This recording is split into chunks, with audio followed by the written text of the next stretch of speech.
Welcome to Radha Kalai kitchens. கருவாட்டு குழம்பு எப்படி செய்யுதுன்னு பார்க்க போகிறோம். வாங்க வீடியோக்குள்ளே போகலாம். இப்போ புளி கரைசலை எடுத்து வச்சுருக்கேன். அது கூட உப்பு சேர்த்துக்கோங்க. புளி ஒரு எலுமிச்சம் சைஸ் அளவு புளி எடுத்துக்கோங்க. அதை அரை மணி நேரத்துக்கு முன்னாடி ஊற வச்சு கரைச்சி எடுத்துக்கோங்க. இப்போ 2 ஸ்பூனு மிளகாத்தூள் போட்டுக்கலாம். 2 ஸ்பூன் மல்லித்தூள் சேர்த்துக்கோங்க.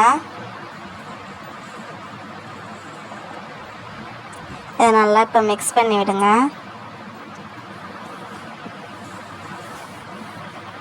நல்லா புளி கூட நல்லா மிக்ஸ் பண்ணி விடுங்க. இப்போ 1/4 ஸ்பூன் மஞ்சள்தூள் சேர்த்துக்கலாம். இதையும் நல்லா மிக்ஸ் பண்ணி விடுங்க. மிக்ஸ் பண்ணிவிட்டு எடுத்து வச்சிடலாம். இப்போ வானலை அடுப்பில் வச்சு 3 ஸ்பூன் எண்ணெய் ஊற்றிக்கோங்க.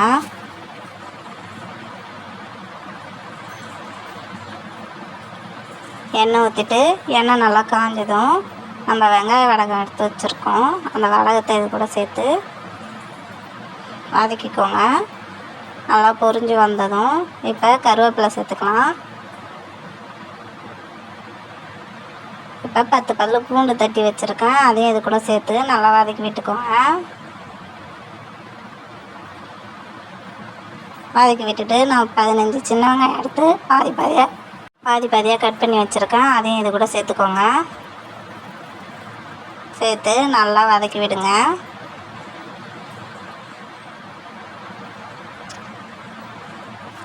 ரெண்டு நிமிஷத்துக்கு ஒரு வாட்டி நல்லா வதக்கி விடுங்க. நல்லா வதங்கணும். இப்போ இது கூட ஒரு பெரிய தக்காளி கட் பண்ணி வச்சுருக்கேன். அதையே சேர்த்துக்கலாம். இது வதக்கிறப்ப உப்பு சேர்த்துக்கோங்க. உப்பு சேர்த்துக்கிட்டிங்கன்னா சீக்கிரம் வதங்கிடும். நல்லா வதக்கி விடுங்க. இப்போது நான் 2 கத்திரிக்காய் எடுத்து கட் பண்ணி வச்சுருக்கேன். அதையும் இது கூட சேர்த்துக்கோங்க. கத்திரிக்காய் நீட்டாக கட் பண்ணிக்கோங்க. இதையும் நல்லா வதக்கி விடுங்க. இதெல்லாம் நல்லா வதங்கட்டும். 4 மணி நேரத்துக்கு முன்னாடி நான் கடலை ஊற வச்சுருக்கேன். அதையே இது கூட சேர்த்துக்கலாம் கழுவிட்டு.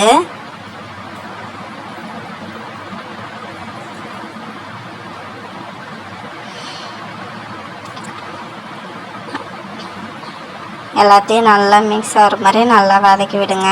நல்லா வெங்காயம் தக்காளி கத்திரிக்காய் எல்லாம் நல்லா வதங்கணும்.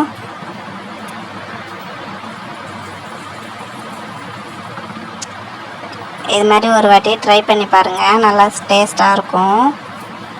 இப்போ நம்ம சேர்த்து வச்சுருக்க புளி கரைச்சலை இது கூட எடுத்து மிக்ஸ் பண்ணிக்கலாம். ஒரு கிண்டி விட்டுட்டு நம்ம மூடி வச்சிடலாம். இந்த டைமில் உப்பு உங்களுக்கு தேவையான அளவுக்கு போட்டுக்கோங்க. காரம் எப்படி இருக்குன்னு பார்த்துட்டு போட்டுக்கோங்க. மூடி வச்சுட்டு ஒரு 1/4 மணி நேரம் கழிச்சு ஓப்பன் பண்ணி பார்க்கலாம். இப்போ கத்திரிக்காய் வெந்திருக்கா பாருங்கள். வெந்துருச்சு. இது கூட கருவாடு நாங்கள் ஏற்கனவே சுடுதண்ணியில் ஊற வச்சு கழுவி வச்சுருக்கோம். அதை எடுத்து இது கூட சேர்த்துக்கோங்க. சேர்த்தாச்சு. இப்போ நல்லா ஒரு கிண்டி விட்டுட்டு மறுபடியும் நம்ம மூடி வச்சிடலாம். மூடி வச்சுட்டு ஒரு 10 நிமிஷம் கழித்து ஓப்பன் பண்ணி பாருங்கள். சுவையான கருவாட்டு குழம்பு ரெடி ஆகிடுச்சு. வீடியோ பிடிச்சிருந்தா லைக் பண்ணுங்கள், ஷேர் பண்ணுங்கள், கமெண்ட் பண்ணுங்கள், சப்ஸ்கிரைப் பண்ணுங்கள். தேங்க்யூ.